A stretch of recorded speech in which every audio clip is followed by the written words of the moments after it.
Halo teman-teman, selamat datang kembali di channel Edukasi Baba. Lagi-lagi kita membahas tentang hutang. Karena setelah saya review dan saya lihat-lihat, banyak konten-konten saya yang viral ataupun yang naik view-nya yaitu pembahasan tentang hutang daripada menabung. Nampaknya kita semua memiliki masalah yang sama ya terkait dengan hutang. Masih banyak mungkin di antara kita yang terjerat dengan hutang ataupun memiliki masalah terhadap hutang. Nah, untuk itu di video kali ini kita akan sharing tentang bagaimana sih caranya agar kita itu mudah untuk membayar hutang. Cara yang pertama yaitu buatlah anggaran keuangan. Nah, bagi teman-teman yang memiliki pendapatan bulanan ataupun pendapatan harian, teman-teman harus membuat rencana anggaran keuangan teman-teman.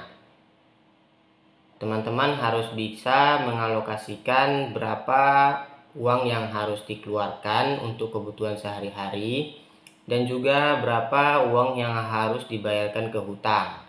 Nah, di sini teman-teman harus mendahulukan untuk pembayaran hutang ya. Karena biasanya jika kita menunda-nunda untuk membayar hutang, maka biasanya hutang tersebut tidak akan kebayar sama kita karena sudah banyak kebutuhan-kebutuhan ataupun keinginan-keinginan yang kita dahulukan daripada kewajiban kita. Nah, di sini teman-teman harus membuat anggaran berapa total ataupun berapa angsuran yang harus teman-teman bayar setiap bulannya ataupun setiap harinya. Cara yang kedua yaitu tambah penghasilan atau lakukan penghematan. Nah, di sini ada dua opsi ya. Yang pertama, teman-teman harus menambah penghasilan. Jika teman-teman seorang karyawan biasa, teman-teman bisa mendapatkan penghasilan dari luar tempat pekerjaan. Misalnya teman-teman bisa melakukan freelance atau teman-teman bisa berjualan. Nah, dengan menambahnya penghasilan kita, semoga bisa menambah juga uang untuk membayar angsuran hutang kita. Nah, yang opsi yang kedua yaitu melakukan penghematan. Di sini teman-teman harus melakukan penghematan. Misalnya teman-teman setelah mereview ataupun mengevaluasi lagi anggaran yang teman-teman buat, teman-teman harus bisa mengurangi ataupun memilih mana alternatif-alternatif yang harus dikurangi ataupun yang tidak diperlukan biayanya. Misalnya teman-teman setiap bulannya ada anggaran untuk mencuci motor ataupun mencuci kendaraan atau laundry. Nah, di sini alternatifnya teman-teman harus mencuci sendiri sehingga uang yang dialokasikan untuk mencuci tersebut bisa teman gunakan untuk hal lain ataupun untuk membayar hutang. Cara yang ketiga yaitu bayarlah lebih dari minimum. Nah, jika teman-teman memiliki keuangan yang lebih ataupun penghasilan yang berlebih pada bulan tertentu, maka dianjurkan ataupun diusahakan teman-teman membayar angsurannya lebih dari minimum ataupun lebih dari angka angsurannya. Kenapa? Karena ini akan mempermudah teman-teman untuk kedepannya. Misalnya teman-teman memiliki hutang 100 juta. Angsuran setiap bulannya 100.000.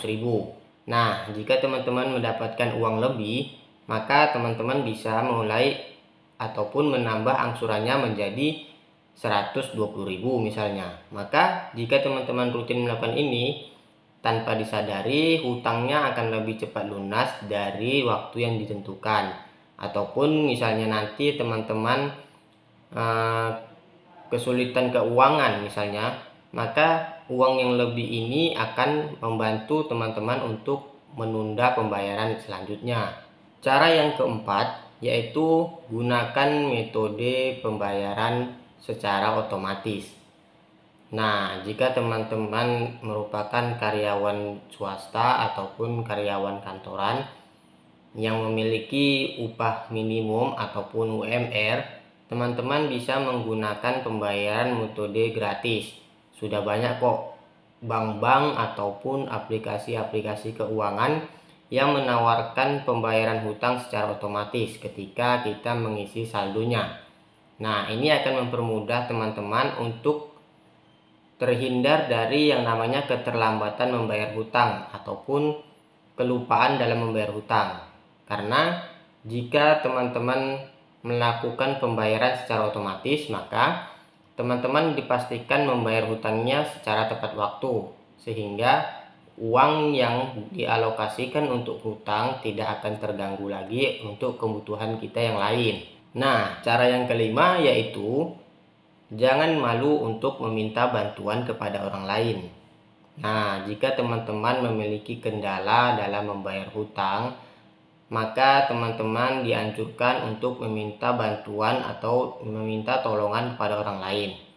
Misalnya di sini kita meminta bantuan kepada orang lain untuk hal pekerjaannya, bukan malah hutang lagi.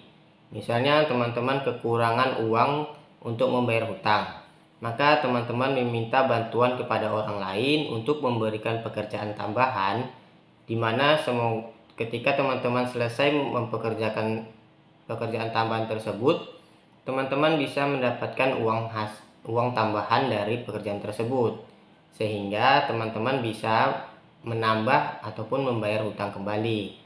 Nah, jika teman-teman malu untuk meminta bantuan kepada orang lain, maka ini akan menjadi penghambat ataupun masalah bagi teman-teman jika teman-teman memiliki masalah terhadap pembayaran hutang. Nah, cara yang terakhir yaitu tetap termotivasi dan bertanggung jawab. Nah, biasanya orang-orang yang sudah memiliki hutang, mereka putus asa terhadap pembayaran hutangnya ataupun tidak bertanggung jawab dengan hutangnya.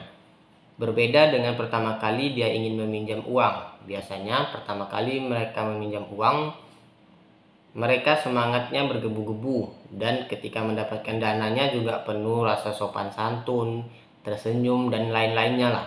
Namun ketika sudah waktunya jatuh tempo pembayaran, banyak sekali saya perhatikan, saya lihat-lihat di media sosial, orang ini lari-lari terhadap utangnya ataupun tidak bertanggung jawab terhadap utangnya. Nah, perlu teman ketahui, jika teman-teman menghindar dari pembayaran hutang, maka teman-teman akan merasakan kesulitan di kemudian hari. Misalnya saja teman-teman menunda pembayarannya pada bulan ini, maka di bulan besok hutangnya sudah menumpuk lagi, belum lagi denda yang telah diberlakukan oleh pihak instansi jika ada denda. Ataupun jika tidak ada denda, maka akan mempersulit teman-teman. Jatuh tempo terhadap utangnya akan semakin lama. Yang seharusnya 1 tahun selesai, malah bisa jadi 1,5 tahun. Nah, untuk itu teman-teman harus tetap bertanggung jawab untuk menyelesaikan hutangnya secara tepat waktu, sehingga teman-teman akan mudah untuk keperluan kedepannya jika teman-teman membutuhkan uang dengan mendesak. Nah, itu dia cara bagaimana kita mudah untuk membayar hutang. Perlu teman-teman ingat, membayar hutang itu adalah wajib hukumnya ya. Maka dengan cara-cara tersebut, semoga teman-teman akan mudah untuk membayar hutang ataupun tidak lupa lagi untuk membayar hutang secara tepat waktu. Nah, jika video ini bermanfaat, jangan lupa share video ini ke teman-teman kalian dan jangan lupa diterapkan dalam kehidupan sehari-hari. Terima kasih.